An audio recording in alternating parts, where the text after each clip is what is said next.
This video sponsored by BuyMode shopping app. BuyMode e-shopping application is one of the online shopping app. Link in description. Check it now. Product review. ஒரு ஊரில் ஒரு ராஜா இருந்தாராம். அவருக்கு ரொம்ப மனக்கவலையாக இருந்ததாம். ஏன்னா நாடுகள் செழிப்பாக இல்லையாம். வெறும் காய்ச்சல், தண்ணீர் பஞ்சம் அண்டு விவசாய பூமியெல்லாம் காஞ்சி போய் இருந்துதாம். அதனால் அவரால் நிம்மதியாக இருக்க முடியலையாம். அந்த நாட்டை எப்படி செழிப்பாக கொண்டு வர்றது, நம்ம நாட்டு மக்களை எப்படி பாதுகாக்கிறது, நம்மளோட இயற்கை வளங்களை எப்படி பாதுகாக்கிறது அப்படின்னு ரொம்ப மனக்கவலையில் தனிமையாக இருப்பாராம். யாரு கூடவும் பேசக்கூட மாட்டாராம். அதை பழைய நிலைமைக்கு கொண்டு வர்றதுக்கு என்ன பண்ணுறது அப்படின்னு சொல்லிட்டு சில ஆலோசனைகள் மந்திரிகளிடம் கேட்டுட்டு இருந்தாராம். அதனால் தனிமையில் ஒரு மொட்டை மாடியில் உட்காந்துக்கிட்டு நம்ம இதற்கு என்ன பண்ணுவோம், மக்களின் நலனுக்காக நம்ம என்னெல்லாம் கொண்டு வரலாம், என்ன நலத்திட்டங்கள்லாம் கொண்டு வந்தால் நம்மளோட ராஜ்யம் நல்லா இருக்கும், நம்ம மக்கள் நல்லா இருப்பாங்க அப்படின்னு பல திட்டங்களை கொண்டு வந்தாராம். அப்போ தான் என்ன பண்ணாராம், இந்த வறட்சி பூமியில் நம்ம நீர் ஓட்டத்தை கொண்டு வரணும், திரும்ப விவசாயத்தை புதுப்பிக்கணும், நீர்நிலங்களை புதுப்பிக்கணும் அப்படின்னு அவருக்கு சிந்தனை வந்ததாம். அதற்கு ஆண்டவனிடம் நம்ம ப்ரே பண்ணணும், கடவுளிடம் நம்ம நம்மளையே நம்ம சமர்ப்பிக்கணும். அப்படின்னா தான் நமக்கு நீர்நிலைகள் நிலையாக இருக்கும் அப்படின்ட்டு ஆண்டவங்கிட்ட ப்ரே பண்ணாராம். அவரும் விடாமல் நாட்கள் உருண்டோடின, வருடங்கள் உருண்டோடின. ஒரு 2 ஆண்டுகள் கடந்த பின்னாடி அவர் அந்த நீர்நிலைகளை புதுப்பிக்க ஆரம்பித்தாராம். மக்களும் அவரோட நல்ல எண்ணத்தை பார்த்துட்டு அவர்களும் மன்னரோட பணியாளர்கள் கூட சேர்ந்து வேலைகளை செஞ்சாங்களாம்.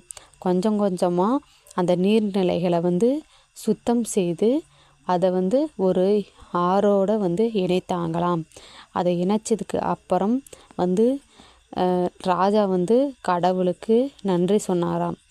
என்னன்னா, ஆண்டவா, எப்படியோ என்னோட மக்களுக்கு நீ நல்லது பண்ணுற, நீ இவ்வளோ நாளாக இருக்கன்னு நான் நம்பவே இல்லை, ஆனால் இப்போ நான் நம்புகிறேன், நீ இருக்கன்னு நான் நம்புகிறேன். என்னோடய மக்களை நீ நல்லபடியாக பார்த்துக்கு. இந்த வறட்சி என்னோட மக்களை எதுவும் செய்யக்கூடாது, என்னோடய மக்கள் நல்லா இருக்கணும் அப்படின்னு தான் நான் இவ்வளோ உன்னையே பூதிச்சு உன்னையே வணங்கிட்டு இருந்தேன். அதற்கு ஒரு நல்ல பலன் வந்திருக்கு. இது இப்படியே நீடிக்கணும். கடவுளே, என்னோட மக்களையும் என்னோட ராஜ்யத்தையும் என் ராஜ்யத்தை எதிர்கொள்ளும் வேறு நாட்டு படைகளும் எங்களை எதுவும் செய்யக்கூடாது, நீதான் எங்களை அருள் புரிஞ்சு காத்துக்கணும் அப்படின்னு இறைவனிடம் மன்றியிட்டு கைகூப்பி கேட்டுக்கொண்டாராம். அதற்கு அப்புறம் அந்த ராஜாவின் மன குமரலை கேட்டு கடவுள் தோன்றி, நீ நினைத்தது போலவே நடக்கும் என்னுடைய அன்பு மகனே, நீ எதற்கும் கவலைப்படாதே, இன்றிலிருந்து உன்னோட நாடுகள் செழிப்பாகவும் மக்கள் மகிழ்ச்சியாகவும் உன் விவசாய தோட்டங்கள் எல்லாம் பச்சையாகவும் பூத்து குலுங்கும். நீங்கள் என்ன விதை போட்டாலும் அது நல்லபடியாக விளைச்சலை கொடுக்கும். அதனால் யாரும் கவலைப்பட வேண்டாம். உங்கள் நீர்நிலைகள் என்றுமே வற்றாமல் இருக்கும். உங்கள் வயல்கள் என்றுமே அறுவடைகளை கொடுத்து கொண்டே இருக்கும். நீங்கள் நல்லபடியாக இருக்கலாம். காய்கறிகள், தோட்டங்கள் இது எவை செய்தாலும் என்னோட கோயிலுக்கு அதை எனக்கு படைச்சல் செய்யுங்கள். நான் எப்பொழுதும் உங்களுக்கு அள்ளிக்கொண்டே இருப்பேன். அது மட்டும் இல்லாமல் என் குழந்தைகளுக்கு கல்வி, நல்லொழுக்கம், என் பிள்ளைகளை நன்றாக வளருங்கள். அவர்களின் எதிர்காலத்தை புத்துணர்ச்சியாக கொண்டு வாருங்கள் என்று அன்புடன் இறைவன் கூறினார். அதற்கு பிறகு அந்த நாடே செழிப்பாக மாறியது.